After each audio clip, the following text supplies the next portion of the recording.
Well, good morning, everybody. Some further thoughts on the non-decision over Brendan Dassey. My first question, I suppose, to everybody would be, who are you sort of more annoyed at? Governor Tony Evers for deciding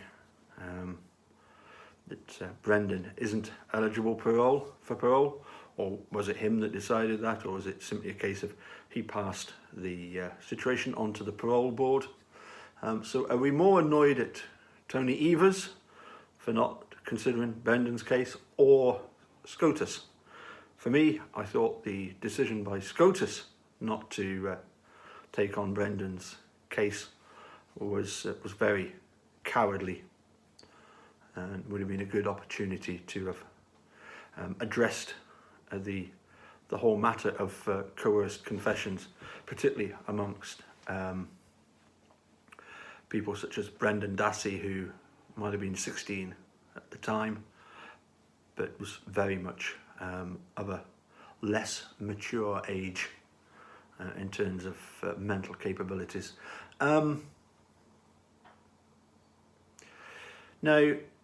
obviously, Steve Drizzen, Laura Nyrider, they decided to petition Tony Evers, which, had it worked, would in many ways have been an ideal shortcut to bypass all the lawyer stages, the appeals, etc., etc. It's interesting, though, isn't it? Just before the announcement of the clemency, how Ken Kratz had tried to ingratiate himself to a certain extent with truthers by suggesting that Brendan Dassey should be released based on time served. He soon changed his tune when confronted with the idea that Brendan Dassey would simply be let free, possibly be let free on the assumption of actual innocence. But it was always going to be, as the Americans call it, a bit of a Hail Mary. Personally, and I think most people would agree with me, what we want to see is Stephen Avery and Brendan Dassey walk free, exonerated, and, for want of a better word, stick one or two fingers up at the people that put them there and say, you're going to have to pay for what you did. Rather scurrilously, I suggested to one or two people that maybe Steve and Laura's next plan would be to send a letter into outer space asking if the aliens could intervene. But in actual fact, either do that, or let's see you start working a bit more with Kathleen Zellner. In actual fact, what they've decided to do, of course, is to simply re-petition Evers. They've asked everybody who signed the original petition to sign a new petition to send to Governor Evers. And I can certainly see some justification in doing that. As I say, I'd like to see a bit more working with Kathleen Zellner. Now, a friend of mine who I've often had on for chats, Mr. Chad Keller and Stephen Drizzen, they don't exchange Christmas cards, let's put it that way. And maybe Chad has been a little vociferous in his condemnation of Steve Drizzen and Jerry Buting. He certainly raises some interesting questions. I would also speculate as to whether Kathleen Zellner and Steve Drizzen and Laura Nyrider exchange Christmas cards. I say I don't see a great deal of the hashtag work with KZ from Steve and Laura's point of view, whether that's tactical, whether they want to try and keep as well away from Steve's case as possible. But one aspect that Chad Keller does point out that that is interesting is that, you know, it wasn't just Steve and his lawyers that were entitled to the notification of the bones being handed back to the Holbachs. Brendan Dassey and his lawyers were also entitled to that notification. You know, and so at the very least, could we not have some sort of Kathleen Zellner, Steve Drizzen, Laura Nyrider joint condemnation of the actions of Fallon and Garn? Maybe I'm jumping the gun a bit, or maybe it's just a case of wishful thinking. Which leads me to my sort of final interesting point.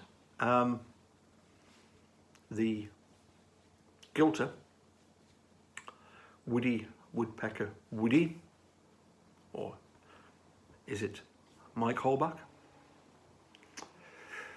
In a series of exchanges with myself, said that Brendan Dassey should have taken the plea deal. Which is very interesting, because that's, as I say, what Mike Holbach suggested, which is pretty absurd when you consider that, you know, Mike Holbach suggested that Brendan should have taken the plea deal. This was just before sentencing, I believe. Should have taken the plea deal. You know, if Brendan Dassey did take part in any of the crimes against Teresa Holbach that the state claim occurred, do you want anybody taking a plea deal and then being allowed to be released into the streets? You know, if somebody's capable of the kind of crimes that the state claim occurred, and managed to get Brendan to acquiesce to agreeing that he did partake in, no, you don't want you don't want somebody like that ever walking the streets again, do you? And at least if you do, you set up so that the person then comes out and they're anonymous, like we had here in the UK with the Jamie Bolger case. You know, the Sean Venables was given a new identity, and you know, you don't just say, oh well, you've served long enough, off you go. You know, the plea deal, it was ridiculous. It was purely a way of trying to nail down the lid on Steve's coffin. And as I say, I just wonder about Woody Woodpecker Woody maybe having a connection with Mike Holbach, or is Mike Holbach, or was a member of the Holbachs, because they certainly knew a lot about the Holbachs. Like, for example, the asking me what had I done to honour Teresa's memory in you know, setting up a college fund and etc., etc. And of course, at the time, I replied, well, I'm actually advocating finding the truth as to what happened to Teresa, and we are nowhere near the truth yet. But I asked the question, you know, do you live in Wisconsin? The answer was that where I live is irrelevant. Now, there isn't a town called Irrelevant, so that wasn't what they were saying. They were trying to say, it doesn't matter where I live. So one wonders if Woody Woodpecker Woody does indeed live in Wisconsin.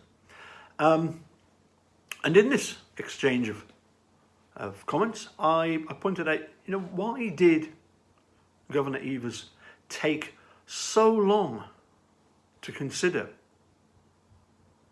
And even Woody Woodpecker agreed that, you know, he would have given it some serious thought. Well, if you're absolutely convinced, as I say, that Brendan Dassey is the horrific murderer that he admitted to being, why do you want him taking a plea deal? You know, it just does not make sense. And if he really is the barbaric murderer that you say he is, then Tony Evers should have wasted no time whatsoever. In fact, he took a great deal of time to consider. And I just wonder if he has deliberately abdicated that judgment to the parole board so as to kind of try and separate himself from the decision. by saying, well, you know, the way it works is that I can't really make a judgment here. This is what the situation is with regards to the parole board. Kind of washed his hands of the situation. I don't know. Let's wait and find out. It'll be interesting, won't it? Once they have a repetition. If he takes so long to consider the next time. I say, maybe I'm wrong about this. Maybe Kathleen Zellner and Steve Drizzen, Lauren Nyrider, they do all communicate regularly, get on fine, and we're just not able to see that just yet. Maybe that's further on down the line. But as I say, when it comes to the handing back of the bones, as I say, Brendan Dassey's and his attorneys were just entitled to notification as Steve and his lawyer at the time. As I say, Chad and Steve Drizzen, I don't think get on too well. Well, I know that Steve Drizzen takes huge exception to anybody suggesting that the person that was whose bones were found in the Stephen Avery burn pit were anybody's other than Teresa Holbach. He will not entertain any thought whatsoever that it could be somebody else. Of course, there are people out there who are less convinced. And to be honest, given the quality, the quality of the investigation, I'm always reminded of the fact that that's what Herman said to me, describing it as a quality investigation. Given the quality of the investigation, I think we've learnt to accept nothing that either Manitowoc or Calumet say. And isn't that a terrible indictment on the two sheriff's officers, that they cannot be trusted? Is that not one of the worst things you can say about your those respective sheriff departments? Anyway, just a few thoughts. I was hoping that I could have had a chat with Eric Hosey last night, but he's been really busy. So looking forward to hopefully catching up with him, possibly Tuesday night, just before Christmas. That would be good. We'll wait and see. In the meantime, I'm going to post this video, and I'm also going to do another one. I'll explain a little bit about it. I think you all enjoyed going through the Ken Kratz sexting scandal.